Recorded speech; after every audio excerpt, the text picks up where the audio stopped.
வாழ்க வையகம், வாழ்க வையகம், வாழ்க வளமுடன். குருவே துணை. அனைவருக்கும் இனிய காலை வணக்கம். ஆசான் அருட்தந்தை வேதாத்ரி மகரிஷி அவர்களது உலக சமாதான கவிதைகள் பார்த்து கொண்டிருக்கிறோம்.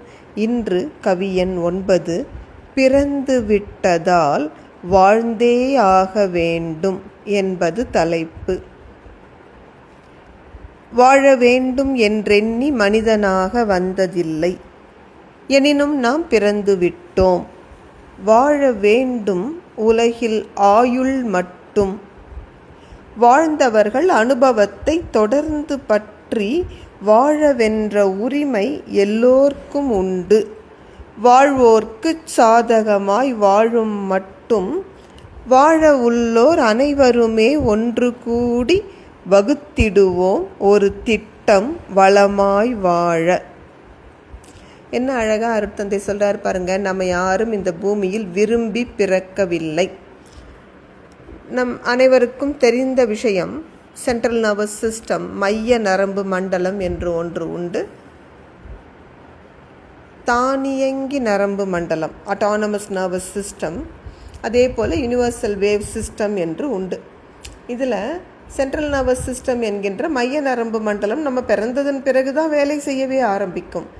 ஆனால் இந்த யூனிவர்சல் வேவ் சிஸ்டம் அதுதான் என்ன செய்கிறது, அம்மா அப்பா 2 பேரோட குணங்களுக்கு ஏற்ப இந்த குழந்தையை வடிவமைக்கிறது.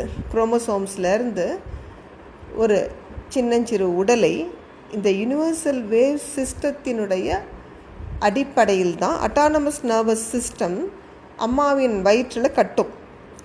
அப்போ நம்ம யாரும் விரும்பி பிறக்கல. ஆனால் பிறந்த பிறகு நமக்கு என்ன ஆயுள் விதிக்கப்பட்டதோ அதுவரை ஒவ்வொருவரும் வாழ்ந்து தான் ஆக வேண்டும். அப்படி வாழும் காலத்தில் செம்மையாக வாழ்வதற்கு எல்லா அறிவும் நம்மக்கிட்டேயே இருக்காது.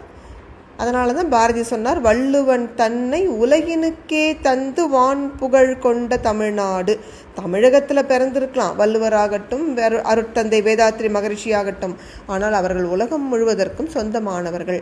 அப்படிப்பட்ட ஞானிகள் மகான்களது அறிவுரையை பின்பற்றி வாழுகின்ற உரிமை உலகில் உள்ள மனிதர்கள் அனைவருக்கும் உண்டு. நல்லவர்கள் மட்டுமேவா இந்த உலகத்தில் இருந்தாங்க? சில தீயவர்களது செயல்களினால் உலகில் நாம் சரி செய்ய முடியாத சில துன்பங்களும் இருக்கத்தான் செய்கிறது.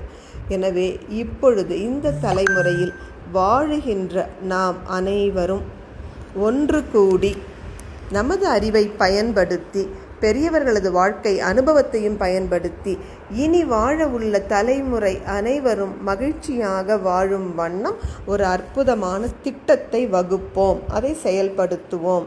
இது மனிதகுல நன்மைக்காக நாம் செய்கின்ற தொண்டாக இருக்கட்டும் என்கின்றார்கள் அருட்தந்தை அவர்கள். சிந்திப்போம், செயல்படுவோம். நன்றி.